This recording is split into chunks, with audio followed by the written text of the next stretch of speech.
Myself, Benilda, Assistant Professor in the Department of Artificial Intelligence and Data Science at Sri Muthukumaran Institute of Technology. Today we are going to see the subject 3D Printing and Design. The subject code is CCS 331, Regulation 2021. Already in the previous video we have seen Unit 1. Today we are going to start with Unit 2, Principle.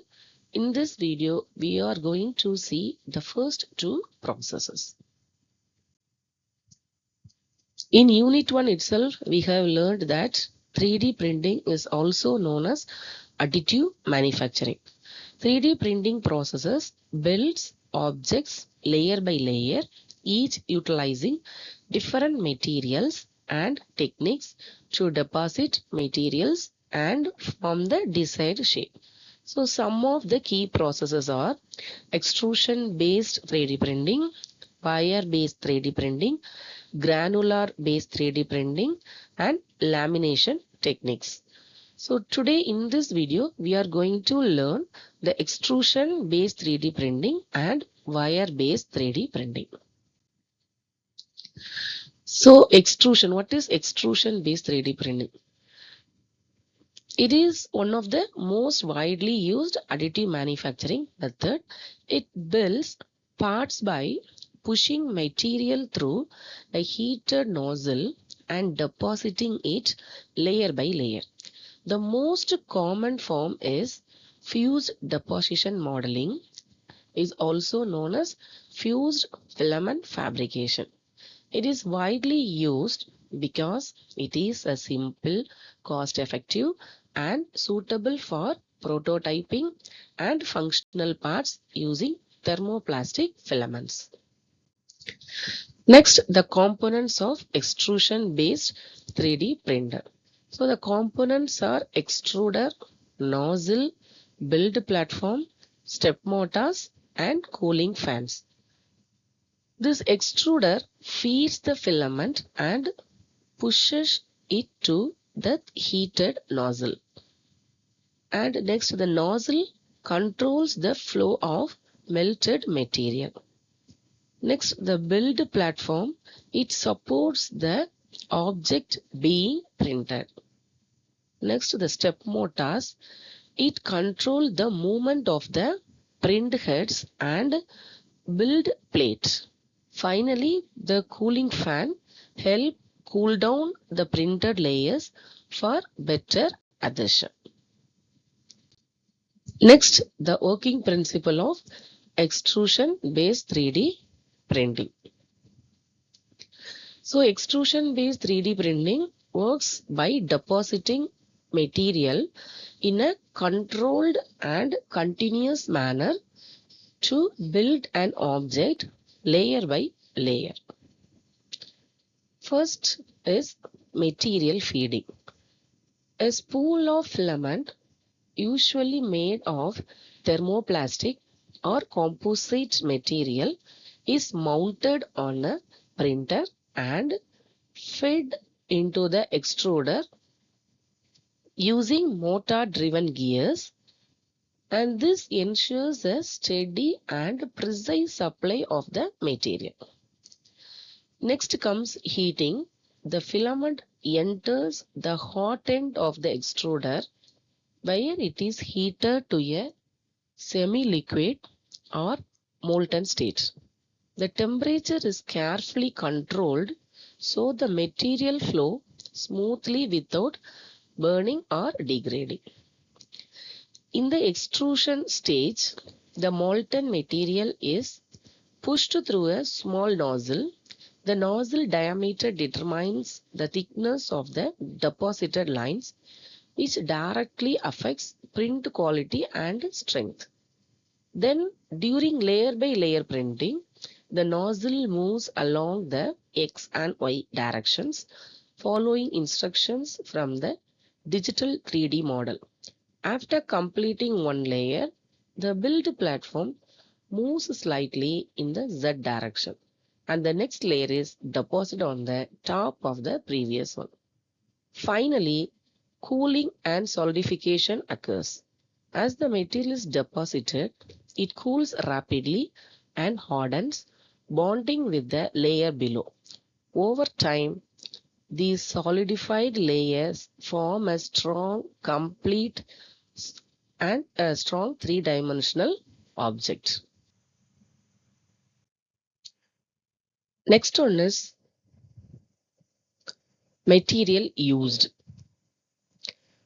So here commonly used materials include plastic filaments like PLA, ABS, PETG.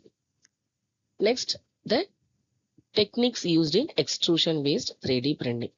So the first one is fused deposition modeling.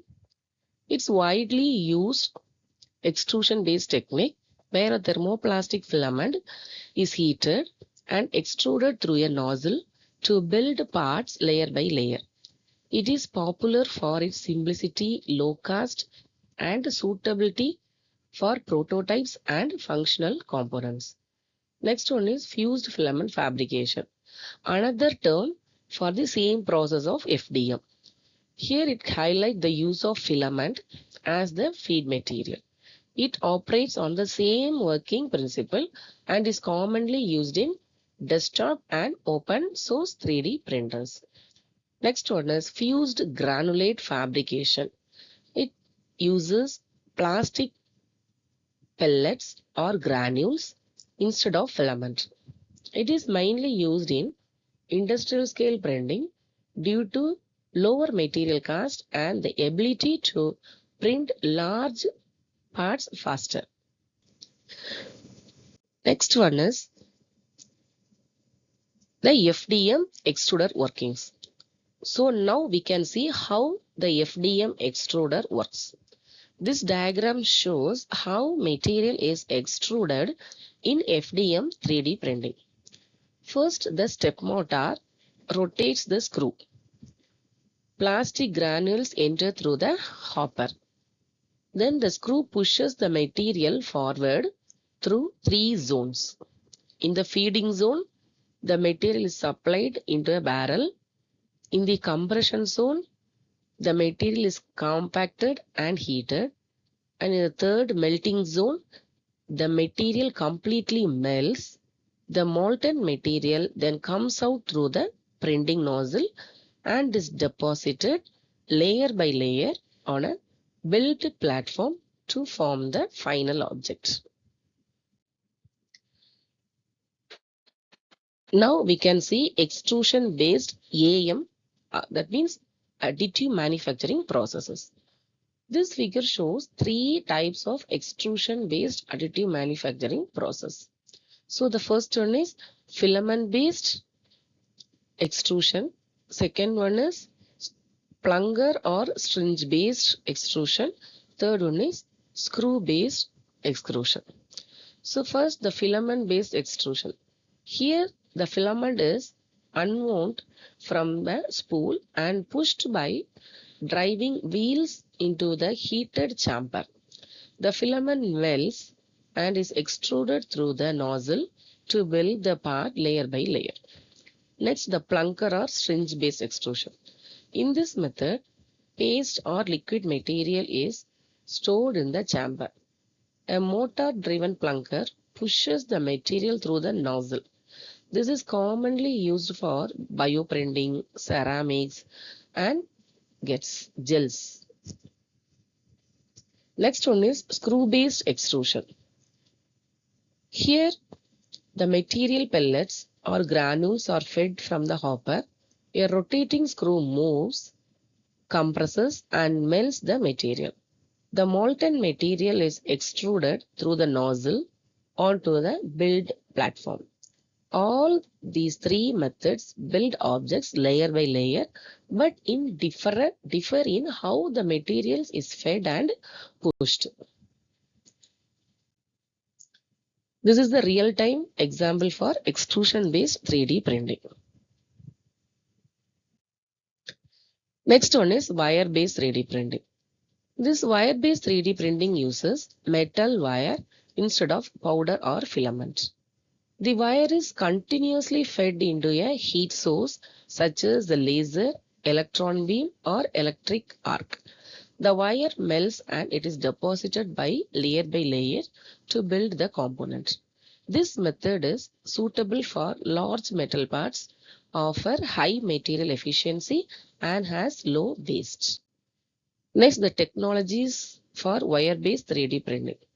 Wire arc additive manufacturing, layer metal deposition and electron beam metalling.